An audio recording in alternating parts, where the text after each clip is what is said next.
akan mempresentasikan mengenai evolusi yang telah kami diskusikan. Jadi pertama kami akan menyampaikan pertanyaan yang kami temukan berdasarkan video tersebut yang sudah kami diskusikan bersama dengan kita jawabannya. Jadi pertanyaan pertama dari video tersebut kita menonton bersama bahwa teori evolusi dikemukakan secara terpisah oleh dua orang berbeda, yaitu Charles Darwin dan Alfred Russel Wallace. Jadi pertanyaan yang kami temukan bersama adalah apakah ada perbedaan dan di manakah letak kesamaan antara dua teori evolusi tersebut? Jadi berdasarkan diskusi yang telah kami lakukan, kami dapat menyimpulkan bahwa pada dasarnya inti dari teori evolusi Darwin dan teori evolusi Wallace adalah sama. Perbedaan paling signifikan yang dapat kami temukan adalah di mana dan terhadap spesies apa mereka melakukan penelitian untuk membuktikan teori evolusi mereka tersebut. Darwin melakukan teori evolusinya dengan berkeliling menggunakan kapal hingga bermuara di Kepulauan Galapagos, melakukan penelitiannya terhadap burung finch, jerapah, dan beberapa spesies lainnya. Sedangkan Wallace melakukan penelitiannya di Indonesia dengan menggambar garis Wallace untuk membuktikan adanya perbedaan sifat antara fauna di Indonesia Barat dan di Indonesia Timur.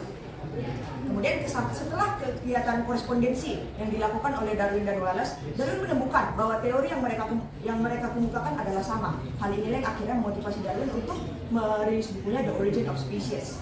Di mana kalau letak kesamaan tersebut? Kesamaannya ditemukan pada fakta bahwa makhluk hidup memiliki common ancestor atau nenek moyang yang sama, yang mana common ancestor ini perlahan-lahan memunculkan sifat-sifat yang berbeda sehingga akhirnya terjadi perbedaan yang dramatis yang menyebabkan keberagaman makhluk hidup yang kita temukan sekarang ini.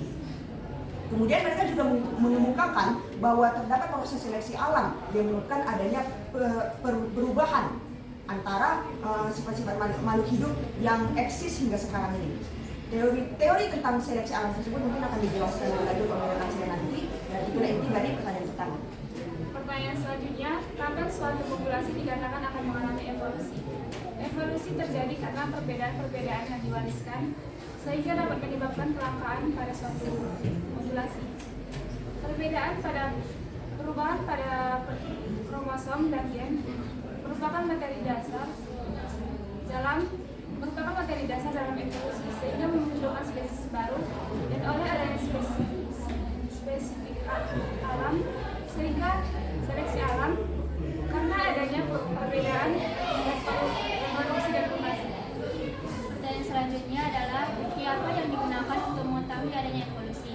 Yang pertama, karena adanya variasi individu dalam suatu keturunan. Yang kedua, karena adanya petunjuk fosil. Yang ketiga, karena adanya petunjuk biokimia. Yang keempat, karena adanya perbandingan embriologi. Dan yang selanjutnya, karena adanya perbandingan fisiologi dan juga karena adanya homologi dan analogi.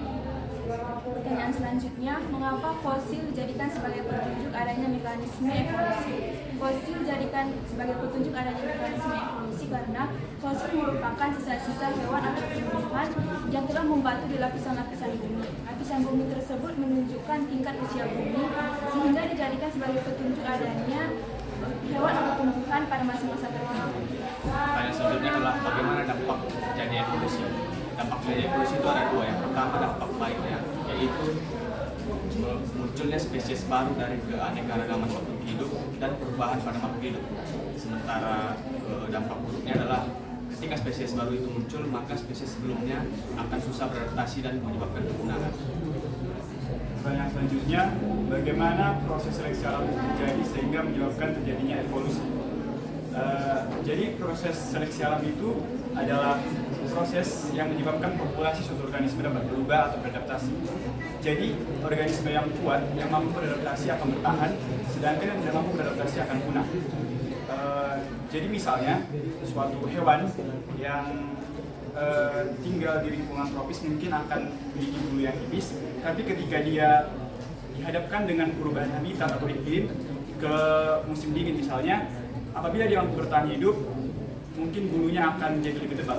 Itulah salah satu yang menyebabkan terjadinya dan ketika tidak mampu bertahan hidup maka dia akan terseleksi.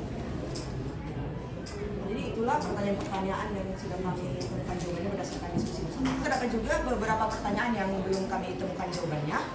Salah satunya yaitu tadi terdapat dua teori evolusi, yaitu teori Darwin dan teori Wallace.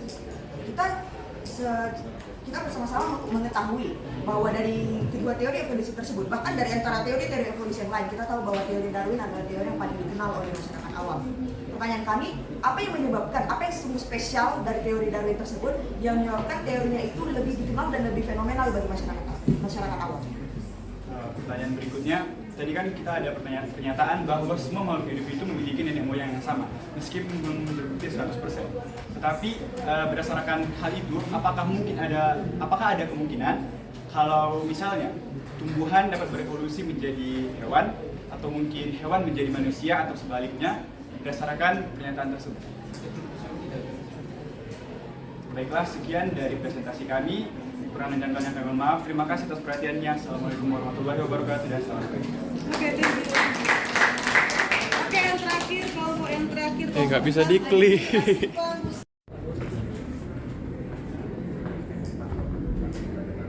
Assalamualaikum warahmatullahi wabarakatuh. Selamat pagi semuanya. Di sini kami akan menyampaikan pertanyaan yang belum kami ketahui jawabannya. Jadi untuk pertanyaan pertama, kita tahu bahwa ada dua teori evolusi yang kita tonton di video, yaitu teori evolusi Darwin dan Wallace. Dan bahkan dari antara semua teori evolusi yang ada, teori evolusi yang paling dikenal oleh masyarakat awam, yang paling fenomenal adalah teori Darwin. Pertanyaan kami, mengapa hal tersebut terjadi? Ya, baik, terima kasih atas kesempatannya. Saya langsung menjawab. Jadi kalau menurut saya dan berdasarkan dari studi yang telah saya lakukan, pada dasarnya sebenarnya semua teori itu memiliki peran yang masing-masing. Semuanya dapat berdiri sama kuat, walaupun sampai sekarang masih belum terbukti karena masih dikatakan sebagai teori. Dengan buat teori Charles Darwin lebih terkenal pada masyarakat awam disebabkan karena pada saat itu penyebaran buku tentang evolusi tersebut yang dilakukan oleh Darwin yang diterbitkannya pada tahun 1905, yang dimana ia menjelaskan teorinya tentang evolusi. Jadi dari situ penyebaran informasi tersebut dapat dilakukan dengan lebih efisien kalau menurut saya kepada orang-orang awam. Sekian dan terima kasih. Dan yang berikutnya, kan ada pernyataan yang mengatakan kalau nenek moyang semua makhluk itu adalah sama. Jadi apakah ada kemungkinan mungkin tumbuhan akan berevolusi menjadi hewan, atau hewan menjadi manusia, atau sebaliknya?